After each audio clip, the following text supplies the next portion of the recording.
Hello, everyone, and welcome to our webinar. We are so excited today because we're going to be talking about how states are implementing the national strategy to support family caregivers. I'm Wendy Fox-Page. I'm a senior director here at NASHP, that stands for the National Academy for State Health Policy. We're all about states. We're of, by, and about state health policy makers. If we can go ahead and pull the slide deck up, we have an amazing group of speakers today. We're thrilled. We're going to be joined by Team ACL with Administrator Mary Lazare, Nikayla Frederick, and Bernice Hutchins. We're also joined, if we can have the next slide, we're also joined by Ronnie Snyder. Next slide, please. Ronnie Snyder, who is with the Johnny Hartford Foundation. She is the new president, but she's not new to the Johnny Hartford Foundation. She's been there for quite a while and been a champion for family caregivers and the work that you're going to be hearing about today. And then, as promised about states, we're thrilled to learn from 4 states who are the ACL state implementation grantees. We're going to be hearing from Molly from Maryland, Molly from Massachusetts, and from Wisconsin, not Molly, but Lynn. And Lynn does double duty. She not only works with their family caregiver support and lifespan programs in Wisconsin, but she's also on the RAISE congressional panel. And then from last but not least, we'll be hearing from Teresa from California. You don't see them on the screen, but special thanks to our program officers at the Johnny Hartford Foundation, Scott Bain and Jiho Chang. He's the one who's really made this webinar possible. My colleagues Salam, Claire, Megan, as well as Kim and Jacob, who round out our team. Just a few logistics, and then we'll get started. Next slide, please. Throughout the webinar, we will be taking your questions. So click on that Q&A button, type it in, and our panelists will get back to you right away with the answer. There is the closed captioning button at the bottom of your screen if you want closed captions. And the biggest question we always get in these webinars is, will the slides and the webinar recording be made available? And the answer is yes. We will email it out to everybody who's registered for the webinar, and they will also be posted on the NASHP website. Next slide, please. Okay, and there I am. And not only am I the senior director, but most importantly, I head up our center here at NASHP called the RAISE Family Caregiver Center. And it's a private and public partnership with both ACL and the John A. Hartford Foundation. And in fact, if you want to contact us, please contact us. We are at our mailbox at caregiving@nashb.org. And so through this private public partnership with ACL and the John A. Hartford Foundation, what's central to our work is, and let's do the next slide, it's this document. It's the National Strategy to Support Family Caregivers. And what this is a roadmap. And it has hundreds and hundreds of actions that can be taken. It's not only just a federal document, even though there are 2 congressional panels or councils that have put this document together, but it's a document that is actions that can be taken not only by the federal government, but states, and you're going to hear a lot from states in this, philanthropies, and Ronnie's going to talk about philanthropies, as well as employers and local organizations, and you're going to hear all about that. Those recommendations or action steps are in 5 different buckets. Goal 1, increasing awareness and outreach, because oftentimes family caregivers don't self-identify. 2, making sure that they're part of the partnership and really engaged. 3, strengthening all those services and supports that can help family caregivers, because we know they often ask for or need a break from care, and that's called respite care. And there are other types of services. And then we hear oftentimes about goal 4, about their financial and their needs for workplace security. And then last but not least, with goal 5, expanding the data, research, and evidence-based practices to better support caregivers. Okay, next slide. We um we throughout the year we have webinars such as this one, and we write all kinds of papers and blogs, and there's all kinds of resources. And so if you want to keep in the know, please subscribe to our family caregiving newsletter. You can see that at raisefamilycaregiving.org. And then quarterly, we'll send you a newsletter in your email so you can see what we're up to. We also have two websites. We have the NASHB website, which has a whole family caregiving page. They're excellent resources for states on that.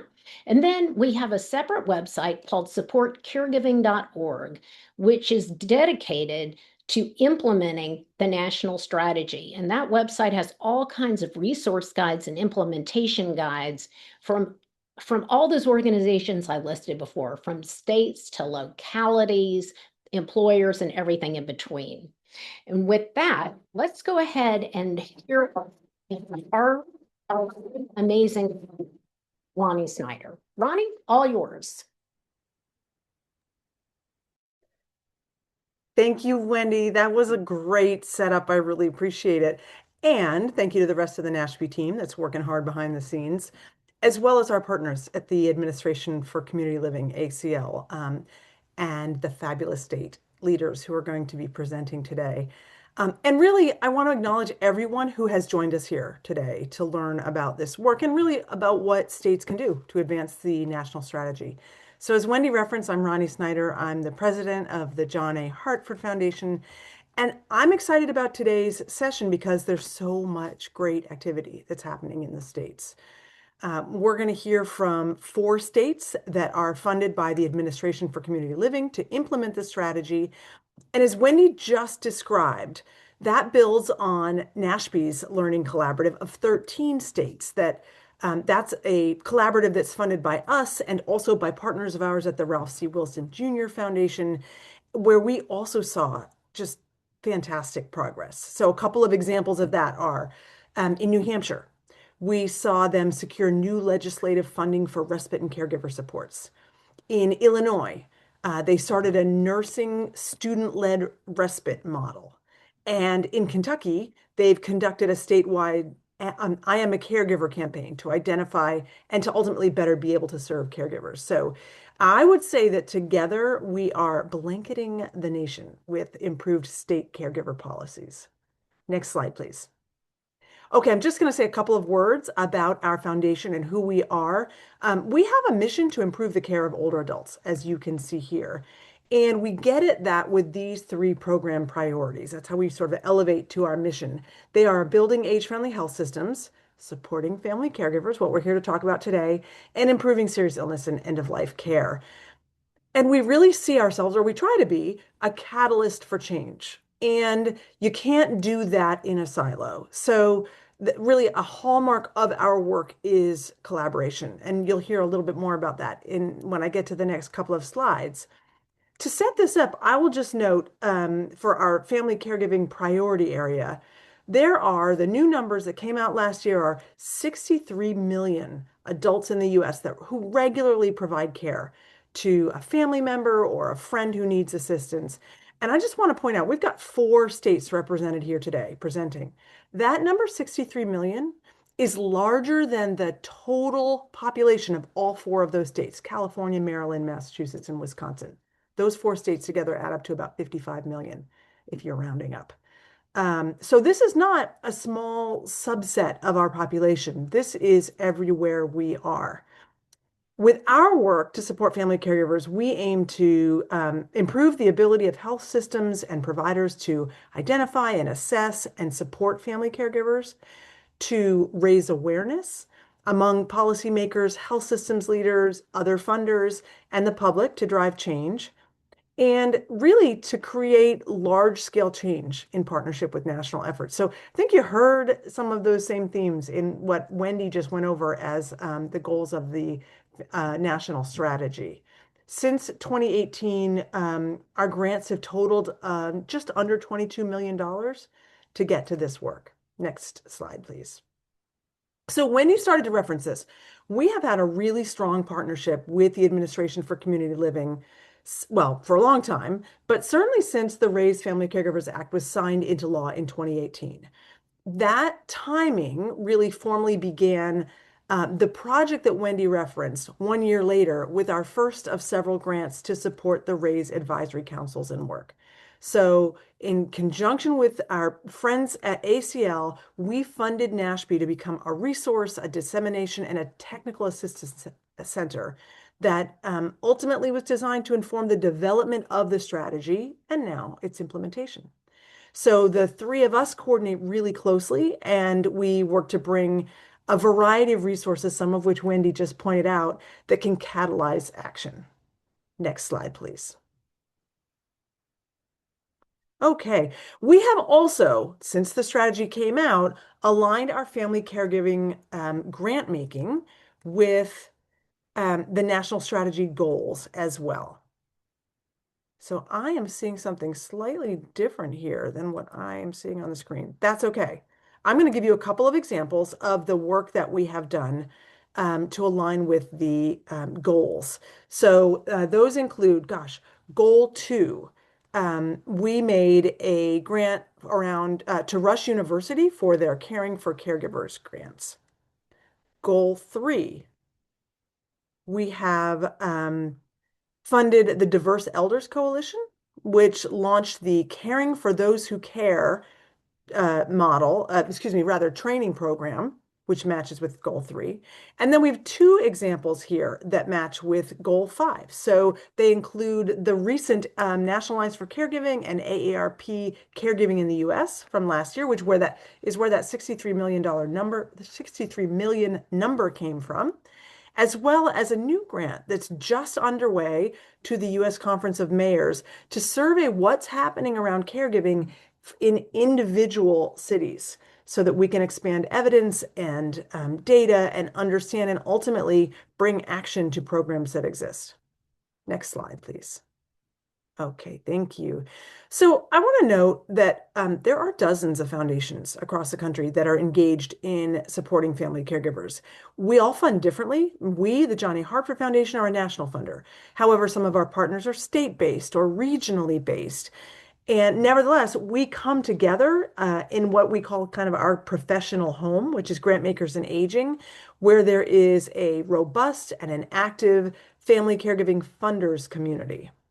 Through that funders community, we published an action guide for philanthropy in August of 2023 with actionable ideas for funders to best fuel efforts around the RAISE work and the RAISE strategy, trying, as RAISE suggests, to recognize, assist, include, support, and engage family caregivers in all of our different communities.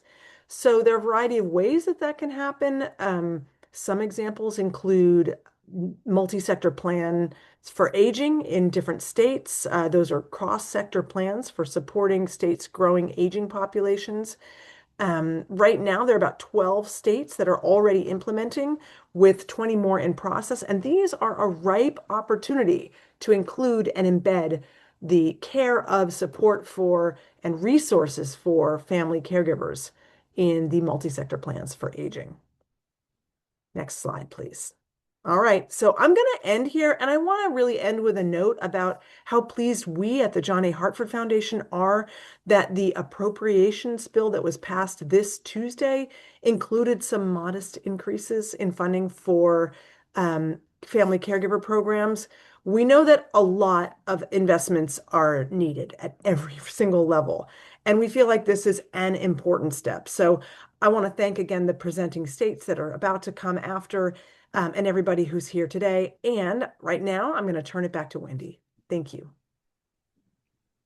Fantastic. Thank you so much, Ronnie. Really appreciate it. And thank you to your colleagues also at the Johnny Hartford Foundation, which made all this work possible. I'm thrilled now to introduce our administrator of ACL, our wonderful partner at the Administration for Community Living, Mary Lazaire, and her team, Bernice and Nikayla. Yeah. All right, I'm coming. Can you hear me? We can hear you. Great. Well, now you know what we're trying to do is see if we can get the video coming back on. Here we go. Let's see here. Oh, I think you muted, but we were hearing you before. Here we are. We're Oh, here. I'm yay. just trying to get the camera to work now, Wendy, if I can. Sure. Uh, we've had all kinds of technical issues today, and now, okay, your video is stopped. Can we redo that video? All right. I think we are locked out from video for some reason, so not to delay this anymore. I'm so sorry, folks, that we're not on, but here we go, unless you guys have it on. Do you have your video on, either one of you? Here we go. Guess what? I'm getting somebody else's phone because we couldn't pull it up on the laptop. Are we appearing? We see you. Fantastic. You made it work. Sounds great.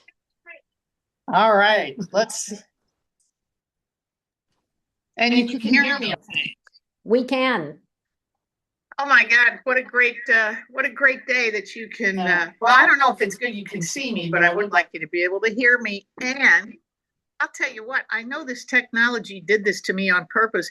Who wants to follow Ronnie comments? I mean, that's a tough one to beat, folks.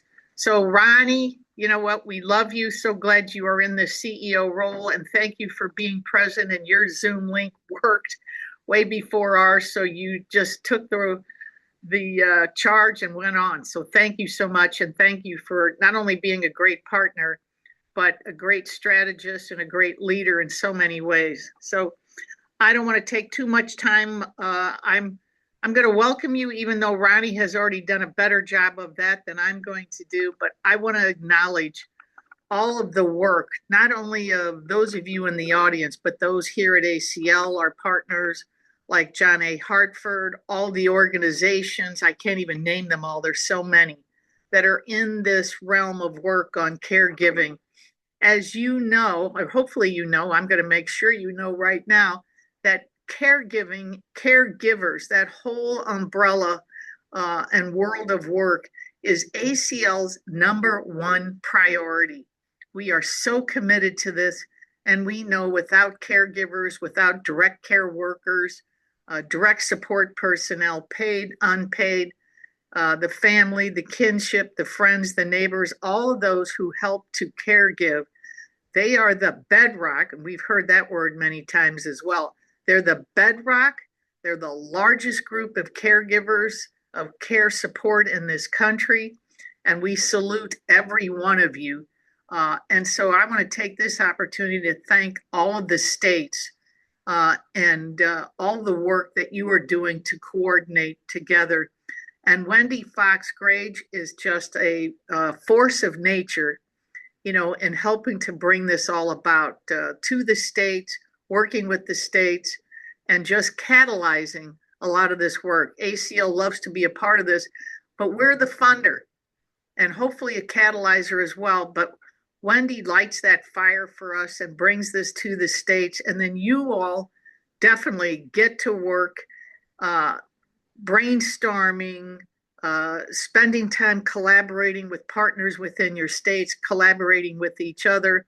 We cannot thank you enough, because the people who benefit from all of this are the care recipients on the very end of all of this, and the caregivers, and those who need to hear the message of the need for more direct care workers. All of this is so very, very important.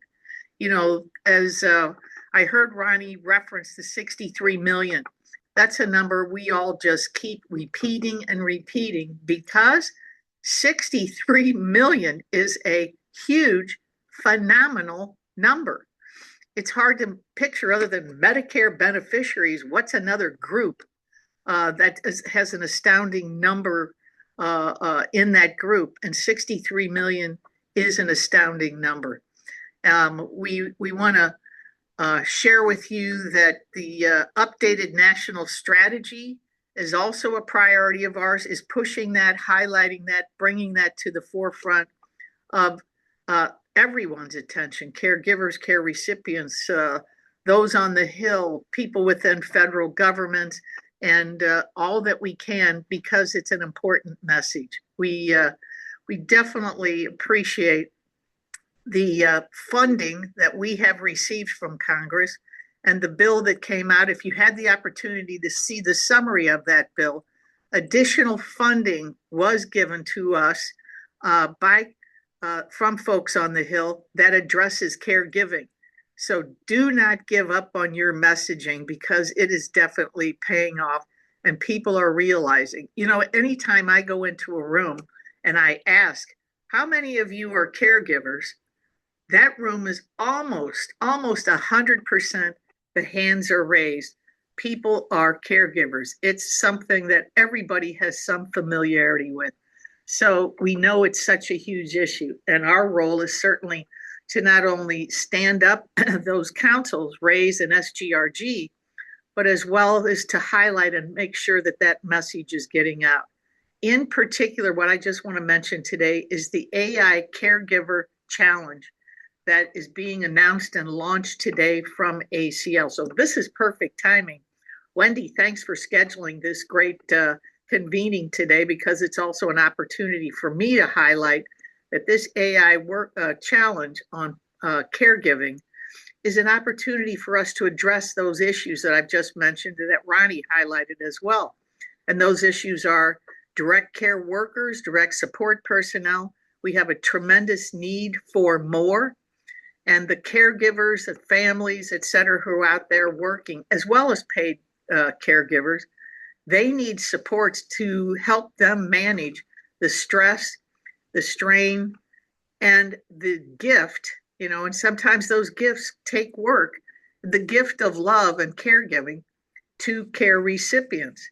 And what is a beauty to this is this also addresses an issue for older adults, which is sometimes neglect. Unintentional neglect can often be, the outcome of the stress of all that a caregiver has to handle, is their family, their job, their caregiver responsibilities. This, as we know, creates a lot of stress and at times unintended neglect, which by others may be considered some sort of abuse, but totally unintended. And this AI prize challenge is intended to address that. It looks at two tracks. One is the track of the family caregiver and how can we support them going through all of the responsibilities of caregiving. And two, direct care workers as well. They face the same stress and strain. Many of these people are leading crisis lives themselves and then coming to help support someone who also needs caregiving. So we recognize all of that. And so these two tracks of this prize challenge is to address those issues, to create AI opportunities for scheduling, for understanding what type of care needs to be done, to add the reminders, to help in communicating, among family members, leaving notes, reminders, etc. All kinds of opportunities to lift the weight that many caregivers and direct care workers are feeling. So the work that the states are doing right now is developing innovative, locally grounded approaches. And again, I just want to thank you. I cannot thank you enough for your dedication to this work. Millions and millions of caregivers benefit from this, and millions of older adults and people with disabilities benefit from that better equipped caregiver. So thank you again to all of you who are doing that. Please look for the challenge grant. There will be a web page posted today to the ACL website that addresses this AI prize challenge. There's going to be a press release today as well. So a lot of media will be getting the message out broadly. I've got two things to ask all of you, and that's two calls to action. One, how do you not only innovate and develop and implement these great caregiver programs and services and supports in your state? How do you help make sure that they're made aware to all of the caregivers in your state? That's one call to action. How do you market? How do you get that information out to people who are going, I don't know where to go. I don't know who to ask. Where do I go to get help on this issue I'm facing? Consider that as well the call to action, and not only developing the resources, but getting them into the hands of the people who need them. And the other call would be, how do I replicate what I'm doing all across this state, if not in the state, even beyond? Make that part of this challenge, as well as how do we make sure all these great ideas are translated, cross-pollinated, and spread across this country. State Unit on Aging directors, you're a catalyzer as well, and we count on you to certainly be involved, insert yourselves, and help achieve those calls to action. So I don't want to take any more time out of your important work, but I do want to congratulate Nashby, Wendy, Fox Grage, State Unit on Aging directors. Ronnie, thanks for being on this call with us, and certainly to all the ACL staff who, even though we had a slight bump in technology, always find a way to make it happen. So congratulations to all of you. Looking forward to learning more about the outcomes of today's meeting. Thanks to all. Have a great meeting. Thank you so much, Mary. And thank you for the inspiration and the calls to action and marketing and making sure we can replicate it, as well as, you're right, amazing timing. We timed it great. Hey, about the challenge coming out in the press release. We heard it first here today. So thank you. Thank you. Thank and you, then Wendy. Mary, is Nikayla with you? Does she want to hop on? This is Nikayla's phone, so here you go. Hi, Nikayla. Hi, Wendy. Nikayla, thank you for all of your effort, and thank you for all of your support. Happy to be a part of this initiative. Fantastic. Thank you again. Okay, and Nikayla has been very busy with Bernice with a lot of the state grantees. And so let's go and we're going to transition over to the states. And I can't wait. They are just doing amazing, amazing things. And what we're hoping from this is not only will you heed to Mary's call to action, but we love it when you can get some good ideas from states. So we hope it either gives you a good idea, gets a good idea in there, or you're inspired by something they've done that you think you can replicate in your state. Okay, so with that, we're going to start off with the state of Maryland. Molly, it is all yours. Thank you, Wendy. Good afternoon. My name is Molly Wisniewski, and I am the Family Caregiver Program Manager here at the Maryland Department of Aging. Today, I will share how Maryland is using its ACL State Implementation Grant to advance the national strategy to support family caregivers. I'll focus on the goals we are addressing, what we're building, how we're approaching systems change, and a few early promising practices. Next slide, please. In Maryland, family caregivers are essential to keeping people at home and in the community, but they often navigate fragmented systems with limited coordination. Through this grant, Maryland is intentionally advancing 3 core goals of the national strategy, goals 2, 3, and 5, with concrete implementation activities under each. Our cross-agency coordination and work with the Maryland Commission on Caregiving advances goal 2 by building formal partnerships, embedded caregiver perspectives into policies and programs. Our initiatives under Goal 3 strengthen the availability, accessibility, and quality of caregiver support through a centralized resource platform and training lay leaders to provide education and peer support, reducing isolation and improving access to services. And under Goal 5, we use data from the Maryland Commission on Caregiving preliminary survey results and the BRFSS to inform policies and programs, advancing evidence-based practices that better support caregivers. Next slide, please.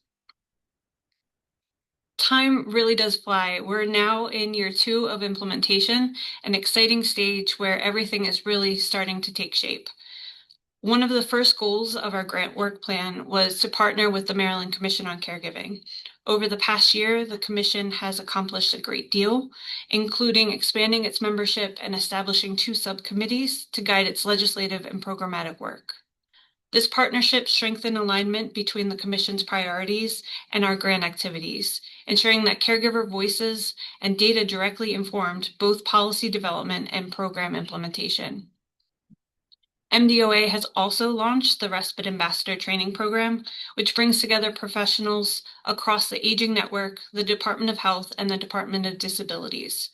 Ambassadors participate in a series of training sessions, with our next session later this month featuring national partners from ACL, NASHB, and ARC, who will share their expertise on respite care practices and programs on a national level.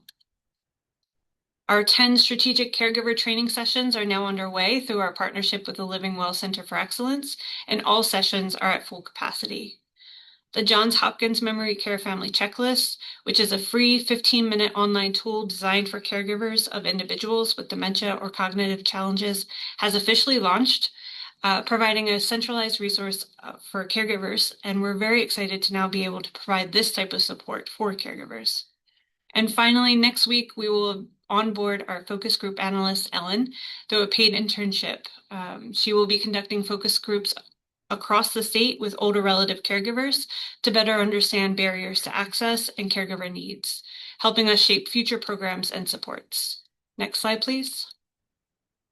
So these are a few of our key activities within the grant so far. We have established bi-monthly interagency meetings to strengthen collaboration across state agencies. We designed the Respite Ambassador Program, selected the ambassadors, and launched the training, all in effort to support the creation of a respite program toolkit. MDOA adapted the Johns Hopkins Memory Care Family Checklist to an online platform through our partnership with Johns Hopkins University and 211 Maryland. This work was led by my colleague Mark Tesoro here at the department. And prior to the launch, they offered demonstrations with key stakeholders, including family caregivers, to gauge feedback and usability. And the checklist was endorsed by the Virginia I. Jones Alzheimer's Disease and Related Dementias Council and the Maryland Commission on Caregiving. And it officially launched on January 28th, 2026. Additionally, we hired the focus group analysts who will onboard next week to support our Goal 5 initiatives. Next slide, please. Now I'll share some of our key accomplishments in Goal 2. Next slide, please. On December 12th, 2025, the Maryland Commission on Caregiving gathered in Annapolis to celebrate the governor's proclamation recognizing November 19th as Maryland Family Caregiver Day.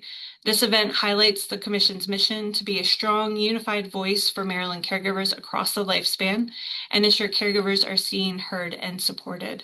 This work directly supports Goal 2 of the national strategy by strengthening partnerships, elevating caregiver voices in policies and programs, and building a coordinated system to support caregivers statewide. Next slide, please. Please meet our respite ambassadors. These are a diverse group of professionals from across the state. Through the Respite Ambassador Training Program, these individuals are being trained to identify, engage, and support family caregivers consistently across state systems. The program strengthens cross-agency partnership and builds workforce capacity, directly advancing Goal 2 of the national strategy. Our ambassadors are key drivers in promoting caregiver support and resources, helping to ensure caregivers are receiving a consistent person-centered approach throughout Maryland. Next slide, please. Now I'll share some of our key accomplishments in Goal 3. Next slide, thank you. The Johns Hopkins Memory Care Family Checklist has officially launched and is now available via the QR code on this slide. This tool was developed through a partnership between Johns Hopkins University School of Nursing, 211 Maryland, Maryland Information Network, and the Maryland Department of Aging to support families caring for someone with memory loss. The checklist helps caregivers identify needs, access reliable information, and connect to support by generating a personalized report with tailored recommendations and links to resources through the Maryland Access Point Network, which is our ADRC network. Feedback so far has been overwhelmingly positive, and we received strong support from stakeholders, including a quote from Governor Westmore highlighting the tool as a critical resource and celebrating the innovative partnership behind it. This launch lays the foundation for a scalable, sustainable caregiver support tool that can continue to evolve based on caregiver feedback and data. Next slide, please. We successfully launched the 10 strategic caregiver training sessions through our partnerships with the Living Well Center for Excellence. With each session reaching full capacity, training topics were informed by the Maryland Commission on Caregiving's preliminary survey results. focusing on caregivers' top requested needs, which were navigating financial burdens, emotional well-being, and access to resources. We are on track to meet our goal of training 100 caregivers this year, directly advancing Goal 3 by strengthening caregiver support and engagement across the state. Next slide, please. And we did want to share some of our promising practices going into year 2. And these practices grew directly out of listening to caregivers, to partners, and to each other, and out of a shared commitment to doing this work better together. Our bi-monthly interagency meetings created something simple but powerful, a regular space to talk honestly about caregiver needs across aging, disabilities, health, and human services. Over time, this consistency has built trust, reduced silos, and allowed us to move more quickly and thoroughly from ideas to action. Our respite came up again and again as both essential and hard to access, so we built a respite care ambassador model rooted in shared ownership. By designing ambassadors and offering tiered trainings through state, national, and in-person trainings, we are creating a shared language and toolkit, helping ensure caregivers hear consistent, hopeful messages about respite no matter where they enter the system. And rather than assuming we knew what caregivers needed, we let caregiver survey data guide our training topics and formats. This approach keeps the work grounded in real experiences and ensures training reflects the complexities and realities of caregiving across Maryland. And we are intentional about moving research off the page and into caregivers' hands. Tools like the memory care checklist, combined with information we hope to gain from the focus groups input, allows us to translate peer-reviewed research into practical, timely, and locally relevant resources caregivers can actually use when they need it the most. At their core, these practices reflect a shift from programs operating in isolation to a system centered on caregivers as people, partners, and experts in their own lives. Next slide, please. So thank you to NASHB for the opportunity to share this work, and a sincere thank you to ACL for their continued support as we move this important work forward. And with that, I will hand it to my colleague in Massachusetts, Molly Evans. Hello, good afternoon, everyone. Thank you, Molly, and thank you so much to NASHB and ACL for supporting this work. Our team here in Massachusetts is so thrilled and excited to be part of this important grant. So my name is Molly Evans. I am Senior Manager of Strategic Programs and Innovation at the Massachusetts Executive Office of Aging and Independence. I will be sharing a snapshot of how we've used our state implementation grant to move the national strategy here in Massachusetts from a framework into day-to-day practice. So here in Massachusetts, we started with a simple observation, which is that caregivers already interact with many parts of the government, but the system doesn't always recognize them or support them in a coordinated and person-centered way.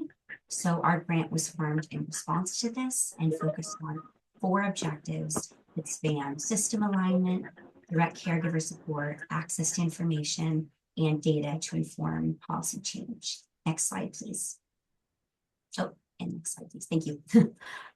So our 4 objectives for this grant map directly onto the national strategy's goals.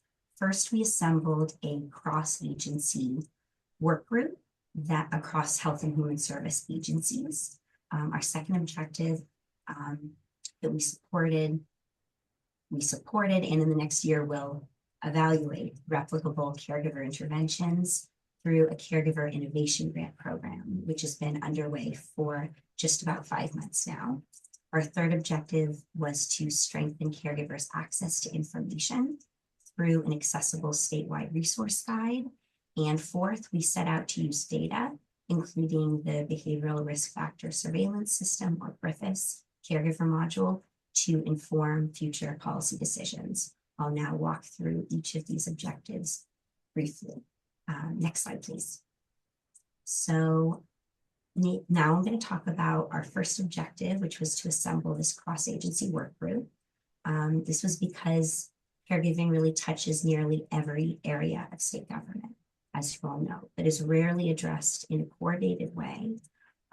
So we created this cross-agency work group within the Massachusetts Executive Office of Health and Human Services. Next slide, please. This cross-agency work group is comprised of most of our health and human service agencies, including Aging Independence, my agency, Developmental Services, Mental Health, Mass Health, our Medicaid agency, Youth Services, and others. And the work group itself had 3 core goals. First, we wanted to better understand how agencies currently interact with family caregivers. Next was to identify gaps in knowledge and operations. And last was to better align existing programs to meet caregiver needs, particularly for communities of color and other historically underserved by our current systems. So what was our first step? It was a cross-agency survey to understand each caregiver's current state and what they perceive to be the greatest needs for family caregivers. Next slide, please. So through this cross-agency survey, one aspect we really wanted to better understand was what agencies perceived to be their caregivers' greatest challenges. Agencies overwhelmingly identified caregiver burden, burnout, and stress as the top challenge, followed closely by resource limitations, as you can see. And then more than half of agencies also cited financial strain, work-care balance, system complexity, and limited awareness of supports as top challenges faced by their agency's caregivers. And these findings really reinforce something very important for us, which is that caregivers are not struggling because they lack resilience. They're struggling because the systems around them are fragmented and hard to access and understand. So this is a really important lesson for us. Next slide, please. We also wanted to assess the current availability of programs and supports for caregivers across agencies. So as you can see, while most agencies currently provide education to caregivers, which is great, only half provide caregivers with respite, and even fewer offer services like mental health, support groups, multilingual services, and the sorts. So these were important lessons for us in the work groups, next steps and activities. Next slide, please. So the work group met and continues to meet on a monthly basis and includes policy and program staff from 11 agencies within Health and Human Services. The group also conducted an awareness campaign in celebration of Caregiver Month this last November, in which 6 agencies shared stories, photos, quotes, making caregiving more visible across state government, and sort of expanding the definition of family caregivers, how we see family caregivers. We also featured interviews with caregiver program specialists across the state. Next slide, please. So these are a few of the examples of our social media awareness campaign from various agencies. And in the middle was Donald, who's a caregiver specialist from an agency on the Cape, sharing his experience. Next slide, please. So we're now identifying what's next for this work group, which might include strengthening cross-agency ties to mass options, which we'll talk about later in the Q&A if folks are interested. But what really has come through clearly is 2 things. First, there's widespread cross-agency recognition of how essential family caregivers are. And second, that family caregiver supports are essential and not optional. You can see on the quote, so quotes from a few work group members, as one work group member put it, respite isn't fluff, it's essential for caregivers to keep going. Next slide, please. Thank you. So our next objective for the grant focused on translating strategy into action through the Family Caregiver Innovation Grant Program. Next slide, please. In May of 2025, we released a competitive RFA offering grants to family caregiver support programs that are run by our AAAs funded through Title III, partnering with community organizations that in some way strengthened family caregivers' economic security based on priorities articulated by the work group. Applicants applied under one of these 4 categories on the screen: workplace policies, technology, optimization of existing programs, or upstream prevention and preparation. Next slide, please. We received really strong interest in the grant, $1.2 million requested, and we were ultimately able to fund 5 really fantastic programs totaling approximately $400,000. And these projects span 91 municipalities across the Commonwealth. For context, that's just over a quarter of the cities and towns in Massachusetts. And they include rural communities, gateway cities, and both new initiatives and expansions of existing work. And what's important to note is that grantees are partnering with really interesting non-traditional collaborators, including legal aid organizations, financial institutions, technology platforms, etc., really reflecting the reality that caregivers' needs extend far beyond health and human services alone. Next slide, please. So this is an overview of our 5 amazing grantees. I could have spent the full 10 minutes talking to you about each of their projects, but I'd be happy to provide more information either during the Q&A or a future time if folks are interested. I believe these slides will also be shared. So next slide, please. Our 3rd objective was to develop a guide to help caregivers navigate the fragmented ecosystem of support that exists across agencies. This goal is still in discussion with the work group, however. The concept has evolved as the work group continues to explore options, including where a resource like this would live, who its primary audience would be, etc. However, the ultimate goal to shift responsibility off of caregivers in navigating these complex care ecosystems remain. And this sort of an iterative project that is evolving, and we'll have more information later in the year. So next slide, please. Last but not least, of course, data. We know that data play a critical role in sustaining caregiver policy work. So this was really top of mind for us to think about how we were looking at data, capturing data, and actioning on it. Next slide, please. Massachusetts deployed the Behavioral Risk Factor Surveillance System, BRIFIS, caregiver module, again in 2025. So that just wrapped up. And this will allow us to move beyond baseline data from 2021 and examine how caregiving has changed since early in the pandemic. In 2021, for context, is the last time that we administered this optional module. And preliminary data will be available later this year and will be paired with outcome data from our Caregiver Innovation Grant projects that are currently underway, as I mentioned. So next slide, please. So in closing, as you can see, Massachusetts' approach blends cross-agency coordination, targeted community-based innovation, improved access to information, and data-driven policy development. The work is still ongoing and, like I mentioned, intentionally iterative, but we've found that centering caregiver experience while aligning systems behind it has been really critical to our work. So thank you again for the opportunity to share our work. I look forward to the discussion, and I'll turn it over to my friend Lynn in Wisconsin. Thank you so much. Hello, everyone. My name is Lynn Gall, and I am the Family Caregiver Support and Lifespan Respite Program Manager for the state of Wisconsin. And our project responds to goals 1 through 4 of the national strategy. Next slide, please. Oh, that's okay. The intent in Wisconsin is to use this grant to achieve really 3 primary goals. We're trying to increase awareness of caregiver needs and supports in our state, build capacity for our Wisconsin Family and Caregiver Support Alliance, which is a loose alliance of organizations that has no budget and just a bunch of us who care, who come together and try to do good work. So we want to give some more substance to that group.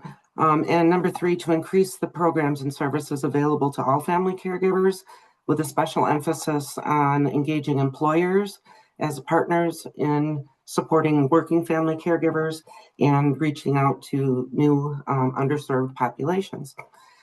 The first thing we're working on is we did a Trelta relaunch, and I will just mention as I'm going through here, you'll see links throughout my presentation. So if these are shared afterward, please, I encourage you to visit those links and look at them.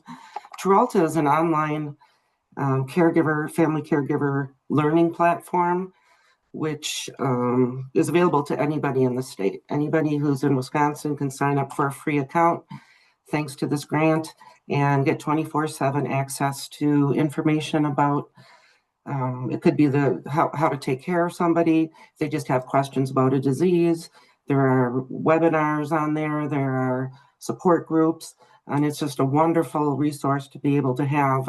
We had to stop. We had it in Wisconsin, and then we ran out of money for it. This grant allowed us to continue. And so we're very thankful for that. And we look at it as really as having sort of unlimited potential through that to reach more caregivers who aren't enrolled in the National Family Caregiver Support Program or one of the Medicaid long-term care programs. It's really a good way to get people aware that there are caregivers resources out there and how to get connected to us at the state level and at their county and tribal level as well. We use the grant to do some outreach to create some professional videos that we have not had money to do. These Watch and Be Inspired videos are spotlighting what our Family and Caregiver Support Alliance offers. We have a website, wisconsincaregiver.org, and the videos really highlight that and all the resources that are available on that, as well as Trelta. And we were able to redesign that wisconsincaregiver.org website with money through this grant as well to get a professional person to come in and help us do some more designing and to reorganize materials and really, we think, make it much more user-friendly, which has been, I think, a big boon to our ability to reach more people. And we also just we're using this grant to strengthen we call it WAFASA, our Caregiver Alliance organizationally, so it can remain strong and effective into the future. Next slide, please. Some of the ways we're doing this is by having focused outreach to groups such as rural caregivers, youth caregivers, veterans, and African-American caregivers, all mentioned in the national strategy. We've formed some new partnerships, including with Dr. Melinda Kavanaugh at UW-Milwaukee, who is recruited she has come to work with us to talk about putting together a guide for a youth caregiver strategy, which is a group that we really hadn't been talking about in the past. And I know that was added to the national strategy, which is wonderful because there are a lot of kids under 18 who do provide caregiving, and to really think about ways to reach them and provide them with some support. We have a VA expert that's working with a veterans group we're designing some materials for that. And then also some materials, Dr. Abiola Keller was helping with an African-American coalition in Milwaukee. They're engaging with us to get some programming for that group as well. In addition, we added those new caregiver resources for youth caregivers to our wisconsincaregiver.org website. So continued building on that. Next slide, please. Goal number 2, what we're doing under there is building partnerships and engagement. We're really trying to reach out to any kind of group that we think might have a link with family caregiving. This does include, having our alliance members participate in any kinds of advocacy days that are happening at our state capitol, and some of them have even come to the Caregiver Nation Summit in Washington, D.C., and we participate in the National Learning Collaborative for the family caregiving through NASHB. All of those things we think are making us stronger. We're also coordinating with the Wisconsin Aging Advocacy Network to participate in in-district legislative meetings where we can use an advocacy toolkit that's been developed to help reach out to policymakers who maybe need to know more about what we're doing and what's happening, and encourage them to talk to people in their own districts about the needs for family caregiving. One other thing we were able to do is to create a new training, which is modeled actually the University of Alberta in Canada. Let us use training they already have. And we basically took their training and removed, excuse me, the Canadian statistics and put in the Wisconsin statistics. And we've got the first one of those launched, and more will be coming. We've also partnership with Wisconsin Wellness Council, which I'll talk about soon, and made connections with the Wisconsin Library Association at their conference so that we can continue to work with them and get more community caregiver events going through libraries. Next slide, please. New program we created is called Healthy Meals, Healthy Minds. It's a grant that we were able to attach onto grants that are already happening through the Respite Care Association of Wisconsin. And this is to really help give caregivers a break, to give them respite by giving them healthy meals so that they don't have to be cooking all the time. And we've had really good impact results. You can see those on the slide. And we think that that has really been something we've been able to promote, and especially came in as a nice thing to have when their food share was not available for a little while later that last year. We've recruited some members of the public and outside of our organization to come on and be part of an expanding respite options work group. Part of what we're trying to do through that is we're going to be mapping out the state to really kind of just figure out where we may have needs that are going unmet, to map out the state, what's available, and then also to broaden the kind of outreach that we might be able to do through to family caregivers who have people enrolled in managed care programs. In Wisconsin, respite and caregiver supports are included in our waiver, so they should be getting those, and we think that sometimes maybe they're not always aware that they can be taking advantage of those. Next slide, please. And the one thing that I've been working a lot on with other people from our alliance is workplace and financial security is really a big push we've been having. We created something called the Wisconsin Exemplary Employer Award.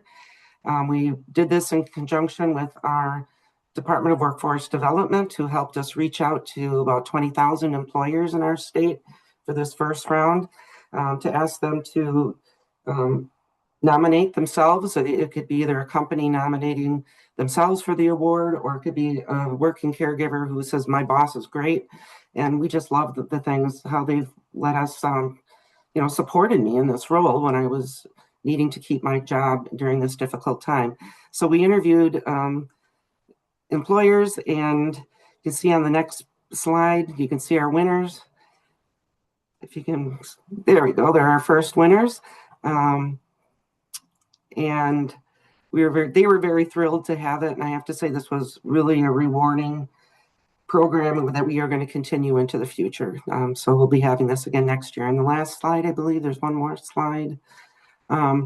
We also presented 3 workshops on workplace, supporting caregivers in the workplace at the Wisconsin Wellness Council, their statewide conference, and it was very, very well received.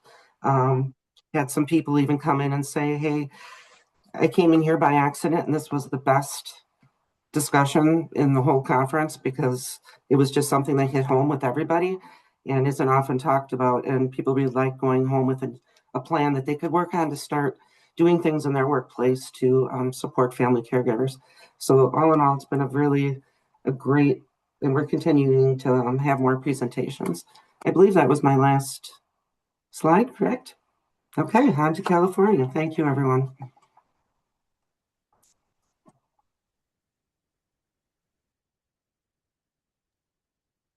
Hello, thank you so much, Lynn. My name is Teresa Weaver, and I am a project director here at California Department of Aging, also known as CDA. Thank you for having me and giving me the opportunity to talk about our project supporting family caregivers, which is CalCares, the California Caregiver Awareness, Resources, Education, and Support Program. And thank you, Megan, has dropped a couple links in the chat. So you are more than welcome to take a look at those, and I'll be referencing them in this presentation. Next slide, please. So this effort begins with the release of California's Master Plan for Aging, also known as the MPA, which was launched in 2021. The MPA is broken down into initiatives that are updated every 2 years. What does remain consistent are the 5 bold goals. So this project is through goal number 4, caregiving that works. That focuses on improving equity and quality of services and supports for family caregivers. And we have the MPA webpage linked on there, which was given in the chat earlier. Next slide, please. Thank you. An example of work through the MPA for family caregivers is the Caregiver Equity Roadmap. So this was established to improve caregiver resources in California through visibility of this vital role and identify disparities. This work also supports identifying unmet needs, enhancing outreach, analysis of data and gaps, and training compendium of resources. Next slide, please. So like the Caregiver Equity Roadmap, CalCares is another initiative through the MPA to further support caregivers. Next slide. So for CalCares, our primary goal is to develop, test, scale models to improve awareness, navigation, and educational opportunities for caregivers following the national strategy. We have many partners on this project with whom we are so grateful, and we could not do this work without the Department of Developmental Services, University of California, Davis Family Caregiving Institute, Collaborative Consulting, U.S. International Media, USIM, 3 pilot counties, Imperial, Marin, and Sonoma, as well as our established steering committee. Next slide. So we developed our CalCares objectives to align one-to-one with the national strategy goals 1 through 3. Goal 1 for the national strategy is to increase awareness of and outreach of family caregivers. So the CalCares awareness effort hopes to increase awareness about the role and value of caregivers, their unique needs, key resources, and leveraging trusted community voices. To meet this objective, we are building a multilingual media campaign material and toolkit. We're holding ethnic media briefings as well as community outreach webinars, and releasing a state acknowledgement of caregivers through proclamation and resolution. Goal 2 of the national strategy is to advance partnerships and engagement with family caregivers. So the CalCares referral navigation effort supports the development of strategies and strengthens connections, not just for healthcare, but also home and community-based services, also known as HCBS, to caregivers, therefore improving referrals to services and resources. To meet this objective, we are creating a provider inventory and mapping of referral pathways. We're holding interviews with healthcare and HCBS providers and with caregivers, and then synthesizing those findings to then share with partners and stakeholders and MPA committees. Goal 3 of the national strategy is strengthening services and supports for family caregivers. The CalCares project is targeting education to increase access to high-quality trainings for caregivers. For this objective, we are cataloging and reviewing a training material inventory and hosting it on a web-based repository. We can then identify training gaps for future trainings, develop a resource for caregivers to navigate the use of these trainings, and then finally disseminate to networks and stakeholders such as the area agencies on aging, aging and disability resource connections, caregiver resource centers, independent living centers, and then other organizations. Next slide, please. So the CalCares project has big goals. Our hope of this project is to increase awareness of the critical role of caregiving, as well as awareness of referral pathways currently being utilized or not utilized. Secondarily, we hope to gain knowledge of caregiver access and their unmet needs and provider preparedness to implement a no wrong door system in California. Lastly, we hope to have a user-friendly repository with a curated and indexed inventory of caregiver trainings for free. Several products are going to come from this project, including the Multilingual Marketing and Outreach Toolkit, Governor's release of proclamation and resolution acknowledging caregivers, public webinar, referral mapping analysis of our 3 partner test counties, and training repository and guide for caregivers. Next slide, please. So we're a little over halfway through the project, and we're making great movement forward with exciting accomplishments of what we've done already with this project. So for our awareness campaign, we have released the first ideation of the campaign materials and toolkits. We've hosted community outreach webinars, and we have a governor's acknowledgement through a proclamation and resolution. Upcoming this March and just next month, we will have our second media briefing, and we are continually refining our media campaign. So next, we'll be working on opportunities to sustain those after efforts. Number 2 is our referral navigation focus. So we've completed the provider inventory and mapping of referral pathways, including those interviews that I mentioned earlier, and we're finalizing the interview synthesis. Soon, we hope to share those findings with the stakeholders. Lastly, for our training repository, we have completed the training material inventory catalog and review of over 500 training materials.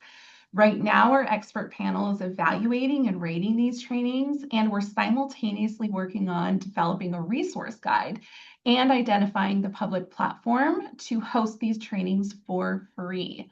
Once the material is reviewed and completed, and then we can identify gaps, and then we can work on dissemination of this new educational resource. Next slide, please. Thank you. So promising practices and lessons learned. Leveraging work. There is a need to sustain previous work to further organizational goals and community impact. Our MPA is a commitment, the guiding light to amplify and lead and continue CDA efforts. Cal Grows was a previous initiative that provided hundreds of training materials through which we are now working on sustaining through Cal Cares. So something we did not anticipate was the overwhelming amount of material to review.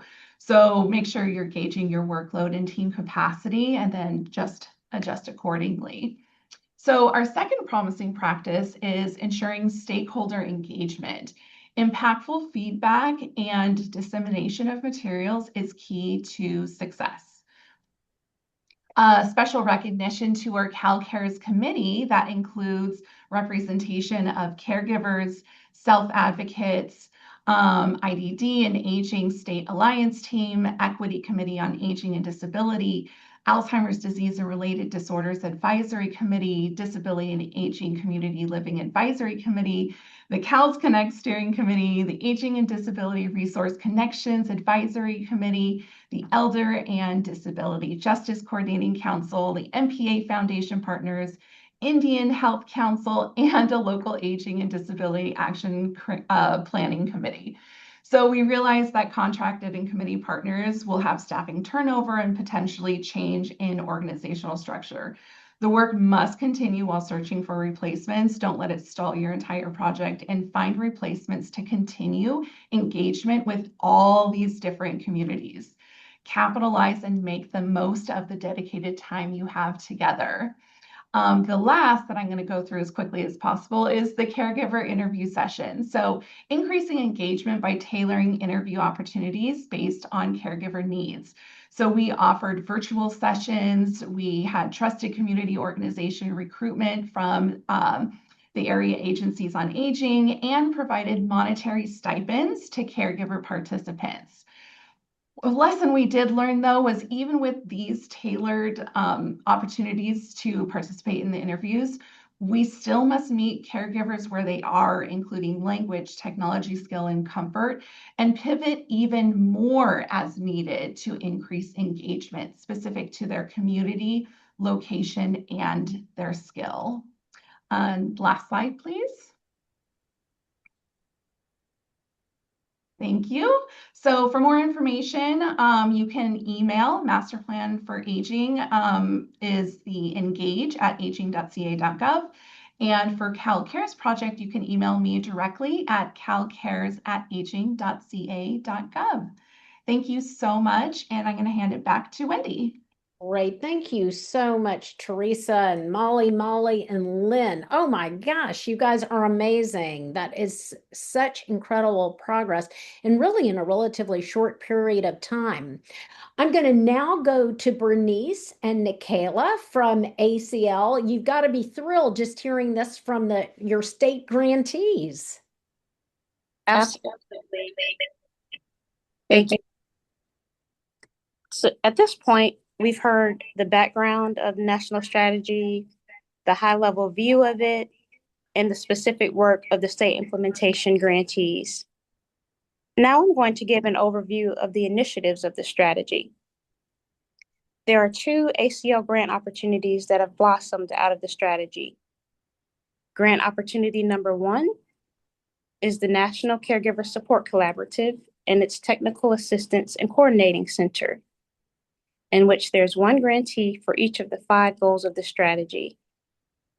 Those grantees include Community Catalyst, the Regents of the University of California, San Francisco, U.S. Aging, University of Southern California, Leonard Davis School of Gerontology, and National Alliance for Caregiving, as well as an additional 6th grantee, U.S. Aging, to build and enhance the capacity of the aging network to offer effective caregiver navigator services. And then there's grant opportunity number 2, the one that brings us here today, which is state implementation of the national strategy to support family caregivers. I serve as a co-program officer alongside Bernice Hutchinson, who you will hear from shortly. And the purpose of this grant is to develop, test, and scale models that implement commitments and recommended state actions of the strategy. The goal is to help states increase awareness, knowledge, and access to services and resources, as well as improve outcomes for older adults, individuals with disabilities, and their caregivers. Each state unit on aging awarded this 2-year grant is asked to implement projects that focus on at least 3 of the 5 goals of the strategy. Another prime requirement of this grant is to break down silos between state agencies.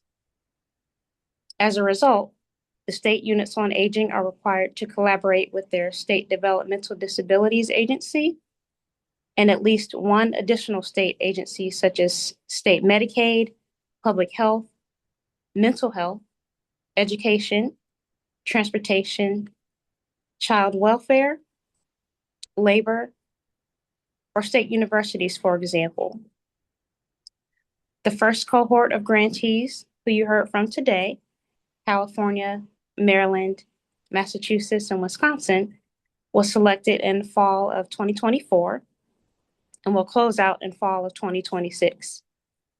As we've heard, each state has made uniquely impressive progress in carrying out the recommended state actions from the strategy in areas such as awareness campaigns, education, streamlining state caregiver navigation infrastructure, advancing caregiver policies, and increasing supports for family caregivers.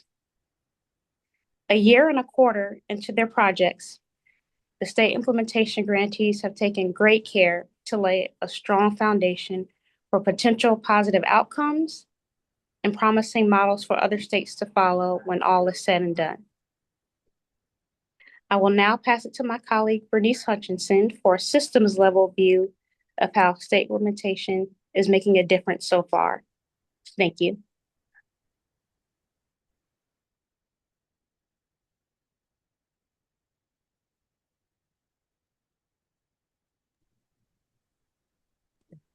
Thank you, Nikayla. You've just heard from our 4 states. Now, I'd like to spend just a couple of minutes sharing exciting news about the impact of the work of the first cohort of state implementation grants. With 17 months of work completed and just 7 months remaining in the life cycle of these grants, California, Maryland, Massachusetts, and Wisconsin have made an indelible imprint on their landscapes. Here's a summary of what you've just heard. First, there is statewide systemic change resulting from the grant activities. Governors and state cabinets are engaged. Statewide advisory committees are breaking down silos and creating new partnerships to address caregiving. Our understanding of the role of grandparents and kinship families continues to strengthen our understanding of caregiving. New policies are taking shape with caregivers as the impetus. State legislatures are engaged in future planning and funding for their states. Information and referral statewide systems are streamlining to access information, programs, and services while incorporating the No Wrong Door and ADRC concepts into their overall systems. Older Americans Act state plans and multi-sector plans include references to the national strategy, reflecting commitment to future planning and sustainability of these 2-year grant efforts. Second, implications of these grants suggest a very bright future. You just heard that these grants are advancing the national strategy, influencing infrastructure changes through their work. They are also positioning state units on aging as leaders in their states of caregiver initiatives. They're creating new communication pathways, not just for professionals and governments, but for caregivers themselves. These projects are gathering data to create an accurate picture and culture of caregivers within their states, advancing the role of family caregiver support programs, producing scalable and replicable models, creating powerful multi-sector advisory groups and new policies, positioning states for new funding opportunities, fortifying the role of tribal organizations and disability partners, and strengthening Older Americans Act and home and community-based services coordination. Finally, we would like to announce that as the first core cohort of grants sunset later this year, a new second cohort of 5 state implementation grantees will be well underway. New 2-year grants, which began in September of 2025, include Alabama, Minnesota, Montana, Pennsylvania, and South Carolina. They represent geographic range and innovative, replicable approaches. Their tools, services, and supports are planned to transform state approaches. I'd like to end by underscoring Mary's thanks to our longstanding partners, NASHB, for this webinar, and the John A. Hartford Foundation for its groundbreaking and significant work in caregiving. Wendy, Nikayla, and I turn it back to you. Great. Thank you so much. So appreciative. And what great work. I'm so excited about all the different grants between goals 1 through 5, the direct care workforce center of strategies, and then also now the new cohort of 5 states. Thank you so much for your support.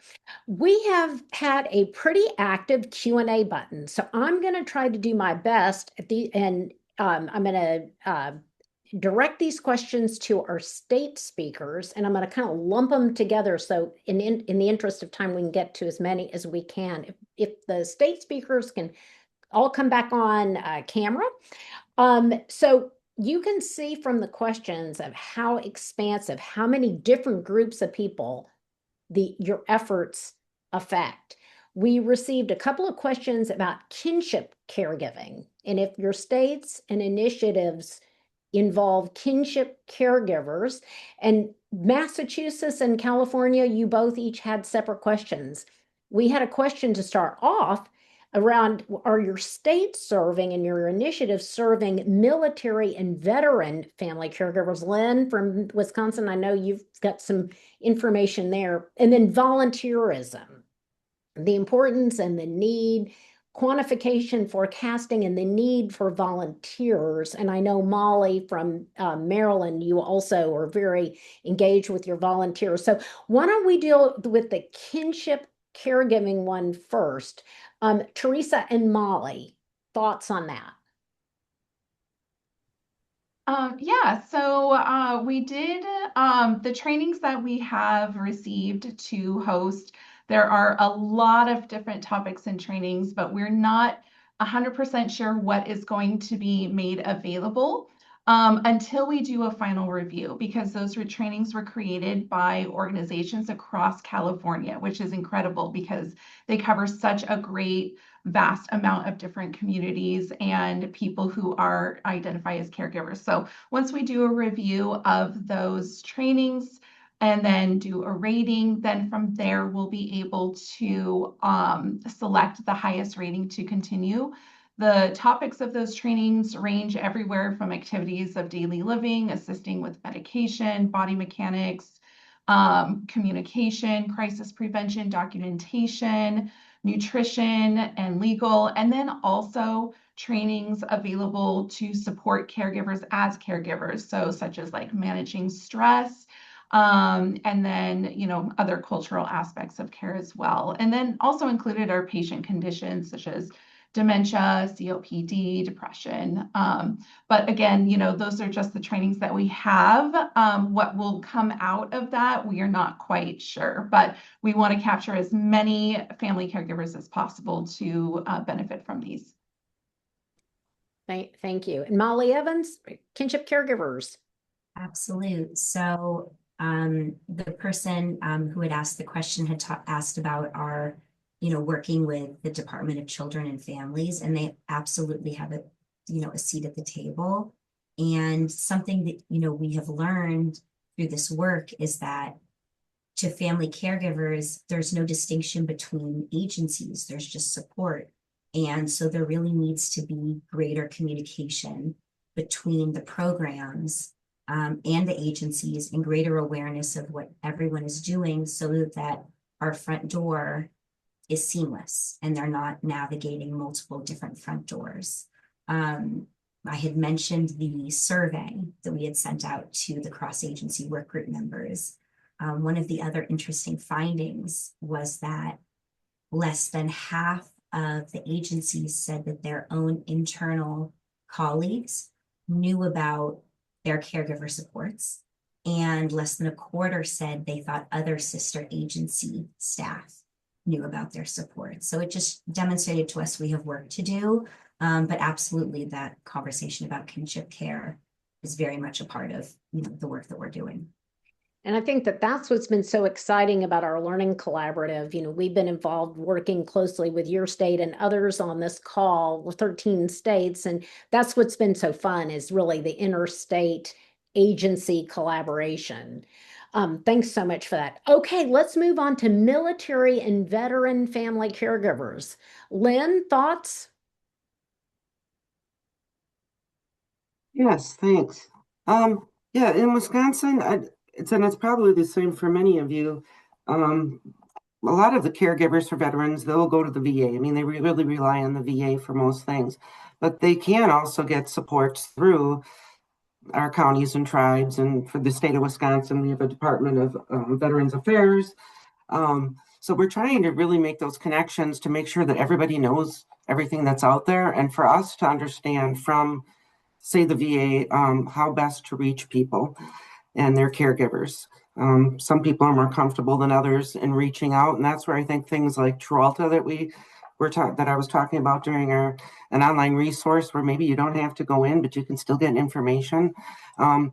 Things like that I think are really important to get to some people who may be reluctant to reach out for that help. So I think those kinds of things are really great. Another way that I think veterans are being recognized for us is we've been having some discussions as well with our Division of Public Health in our department. That's where I'm located. We have the state implementation plan. It's a state health implementation plan. And that looks at how basically community health throughout the state. And veterans are a part of that. And we just started talking about caregiving and how caregiver supports are part of that. So I'm meeting with them regularly, and we have a group within our alliance too that's looking at how can we get that information out to just everybody, that caregiving is part of public health, it's part of community health, it's part of veterans, it's part of, no matter what group you are, there's somebody who's dealing with these issues. So we're kind of excited to see where that goes. But right now we're still in the process of creating these materials. So I'm sorry, I don't have anything to point to right at the moment, but that's our logic anyway.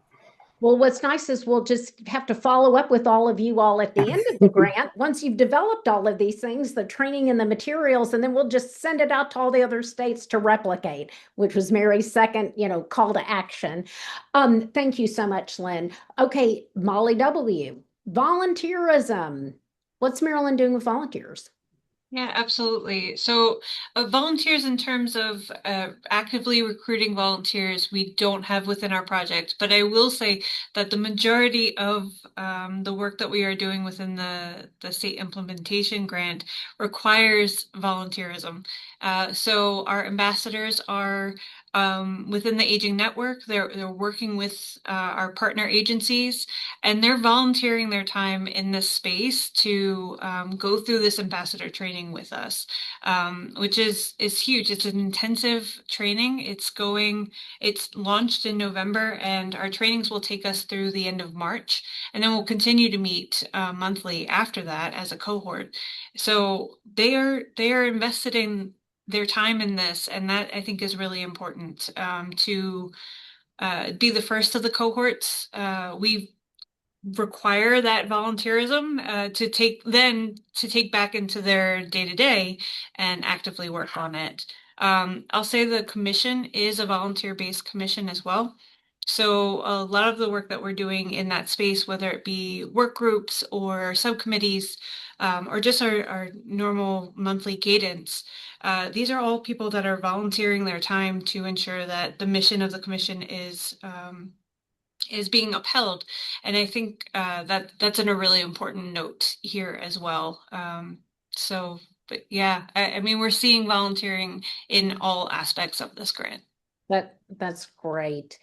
One of the things I also wanted to pick up on was marketing, which not only was again another call to action from Mary in the beginning of the hour, but then also all of you in some way, shape, or form are involved in better outreach to caregivers so that they know about these services, they self-identify, and you're doing amazing things. I mean, even in Wisconsin, reaching out library, places we don't normally think, but makes so much sense, right? Like with employers, libraries. What I want to let the folks who are listening in or participants know about is a resource that we recently created in concert with several of the states that are online. And that is, we have a marketing toolkit that you can use. You don't even have to give us credit for it. You don't have to cite us. If my team can put that in the chat, that link, these are materials that you can use. You can customize them for your agency, put your logo, your 800 number, your website on them. And this lets caregivers know about services in your community. There are leave behinds, posters, flyers, social media content, and a kind of a how-to. So hopefully that is helpful to you all. With that, I want to thank so much all of our partners here. ACL, sorry for all the technical difficulties, but it worked. We got you on and made it. Ronnie from the John A. Hartford Foundation and her colleagues, Molly, Lynn, Teresa, my whole gang at Nashby who's worked behind the scenes here and made it all happen. Thank you. And hopefully to all of you, you have inspiration and ideas from this webinar. At the very end of the webinar, you will receive a pop-up, and it's a survey. And we ask you for your feedback. That helps us with future programming. So thank you to all. Have a great rest of your day. Bye, everyone.